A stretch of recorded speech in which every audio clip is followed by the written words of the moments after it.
ja hodarikiska.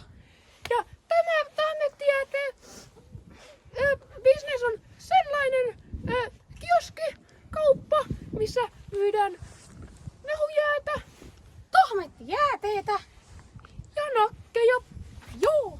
Ja sit kans meillä on limited edition mausteita. Ja niillä on kaikki hassuja makuja.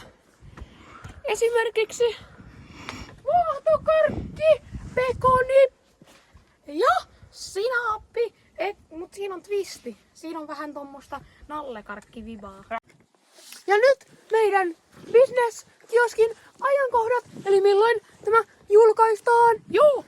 Elikkäs tämä kioski julkaistaan 32. marraskuuta vuonna 2045. Kyllä, ja Tahmettijääteen Limited Edition sarja tulee julkaisemaan 30. helmikuuta vuonna 2011. Nyt menoksi. Juu!